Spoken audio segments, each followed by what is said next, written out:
Wherapy. Therapy wherever, whenever. Welcome to a new episode of Coffee with a Therapist. My name is Philip Andersson. I am a therapist and the founder of Wherapy.com. Therapy whenever, wherever.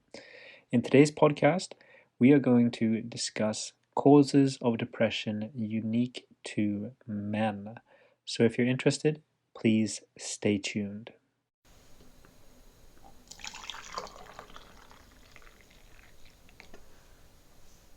One of the most profound reasons why a man can develop depression can in fact be traced back to the mother-child relationship dynamic and how that changes over time during childhood. Boys, especially young boys, when they feel depressed, they have their mothers there to contain their feelings and to give them a sense of solace. They are not taught how to take care of themselves in the same way as girls are taught how to take care of themselves and others emotionally. Women, or young girls rather, they're from a very young age taught how to take care of something, whereas boys aren't taught to take care of something. And whether that be biological or that be sociological, that isn't a discussion to have here. But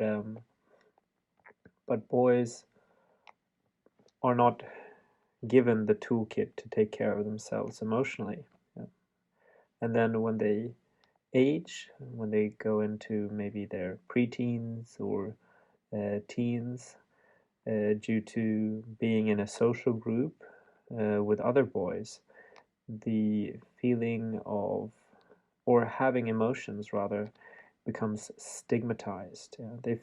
They develop a strong sense of shame at having emotions. Yeah. And this is often covered up by anger rather than sadness. Anger is one of those feelings that covers up other feelings and is not a true, genuine feeling.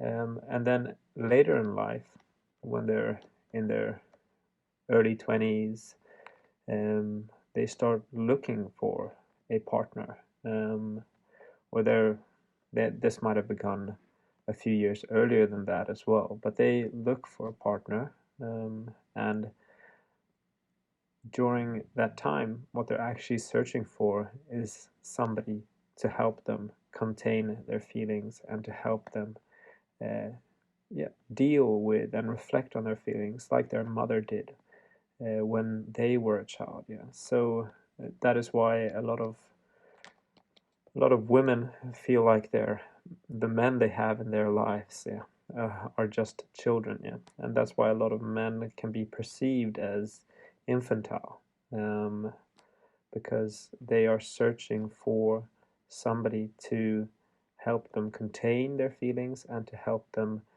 reflect on their feelings because they can't do it by themselves. They haven't been given that toolkit, and either this dependence on women for that during the early 20s and 30s, and yeah, well, essentially for the rest of their adult life, is what causes a lot of relationship problems. Women feel like their man is too dependent on them emotionally and their man is not grown up enough, and this might lead to the relationship ending, which um, causes a lot of other issues on top of that. Yeah, the man all of a sudden feels abandoned by somebody they thought they could trust, like they could trust their mother. Yeah, and the search just goes on for this new person to help them contain their feelings. Yeah,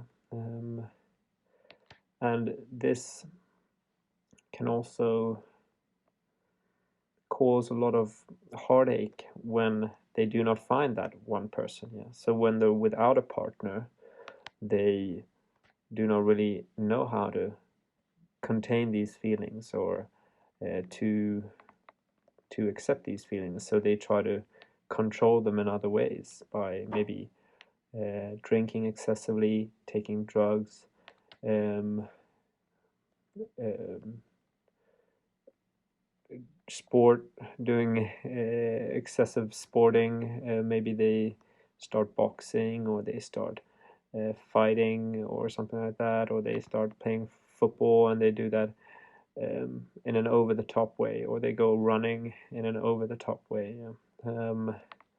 And this, instead of actually helping them, yeah, it communicates to the feelings that they're having that those feelings have control over them. Yeah? You are making me drink a lot. You are making me binge watch TV. You are making me do drugs. Yeah?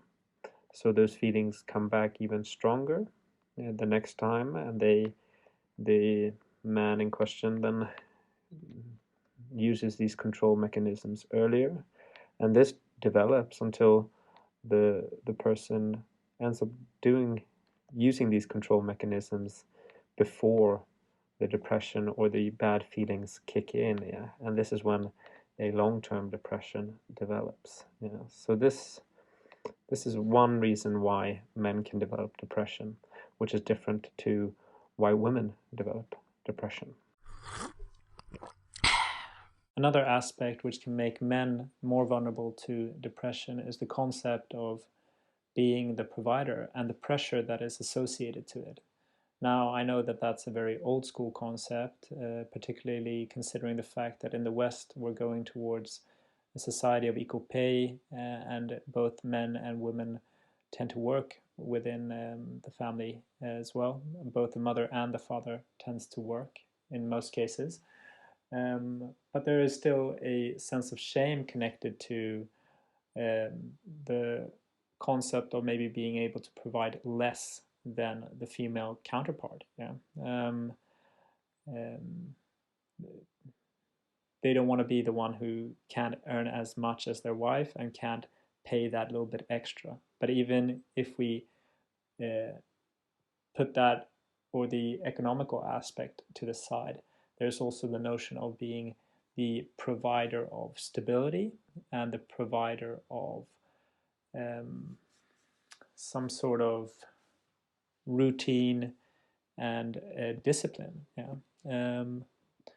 In the traditional nuclear family, the man is meant to be the counterweight to the woman. Yeah, the woman is more empathetic, more in tune with their empathy because of the nature of being a mother. Yeah, they reflect their children's feelings and they help their children to accept their feelings and to grow with that, essentially. Yeah.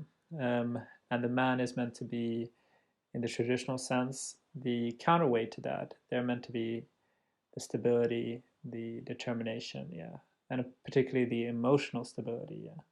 They're meant not to be so fluctuating in their emotions, but there has come an expectation from society now, with the quite understandable and quite um, reasonable backlash to a macho culture, that men should be more vulnerable about their emotions. They should be more open about their emotions, be more emotionally vulnerable, and they live with this pressure. Yeah?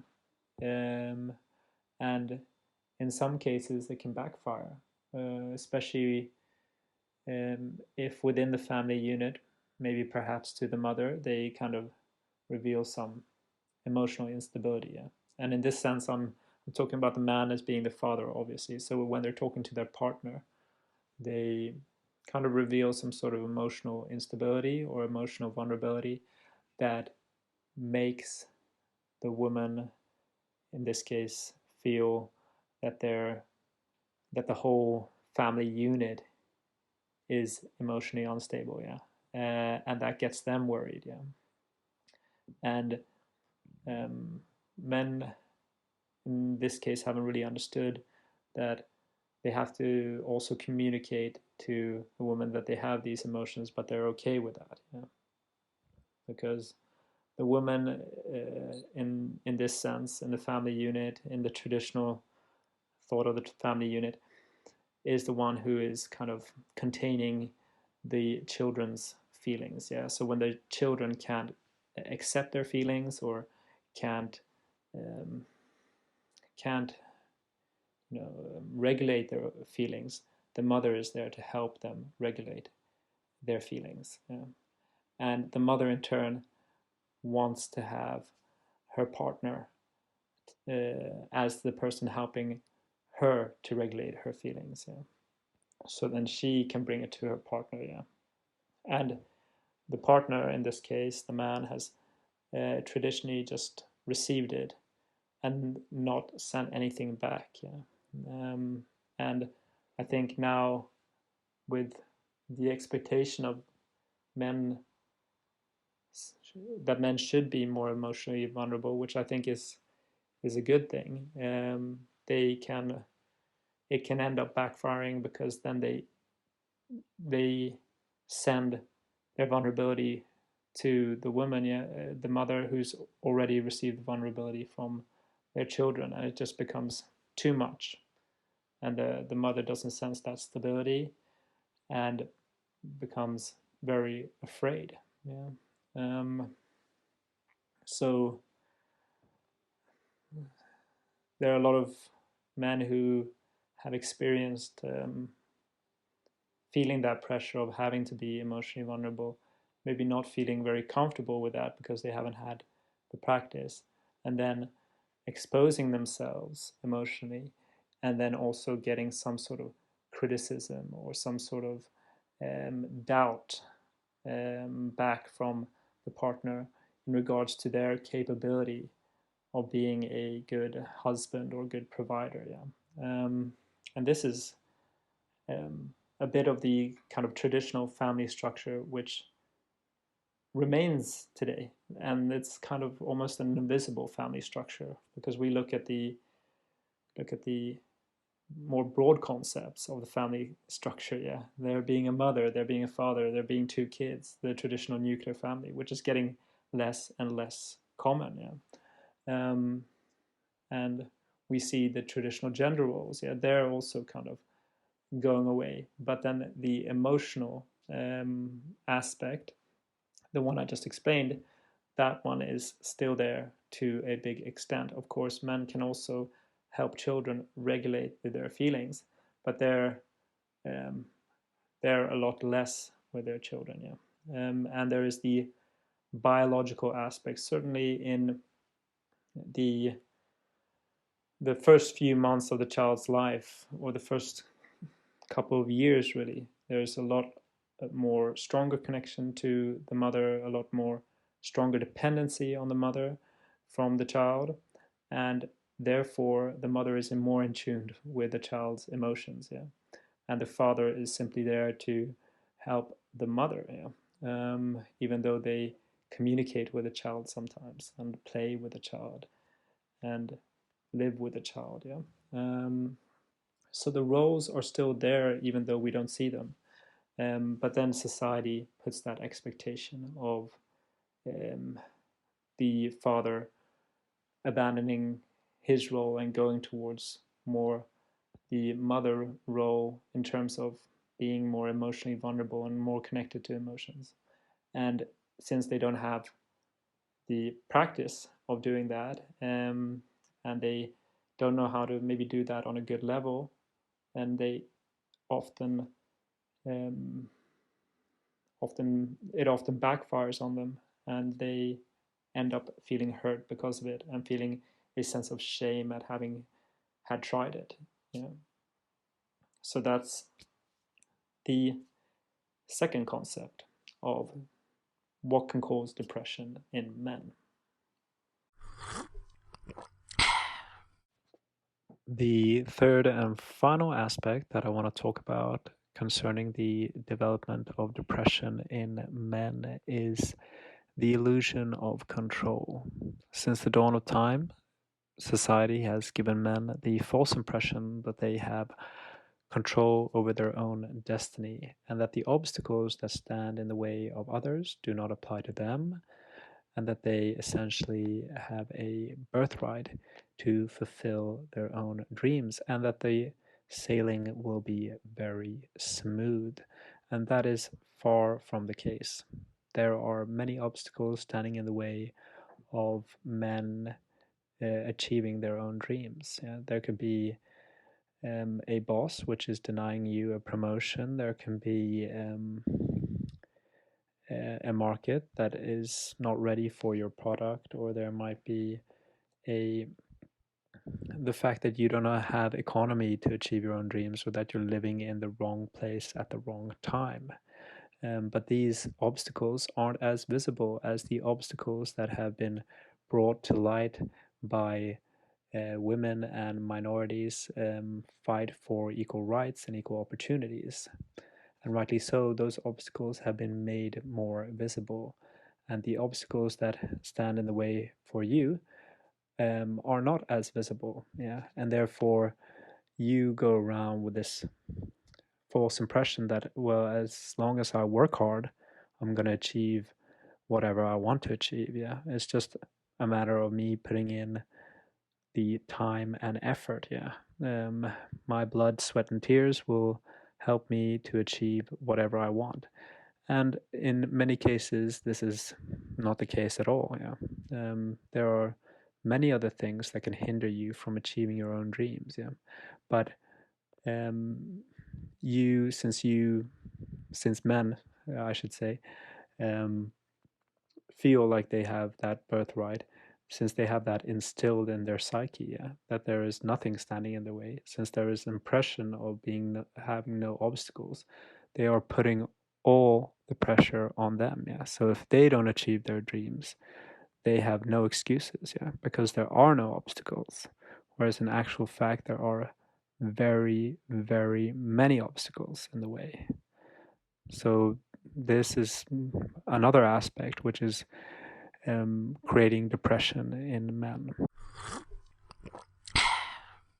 That's it for today's podcast, folks. If you liked what you listened to, please give us a thumbs up, share, and subscribe to our podcast on all the platforms that we are available on, and consider following us on our Instagram and Facebook accounts.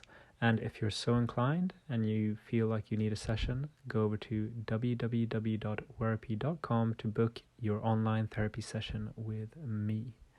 Thank you very much and have a great day.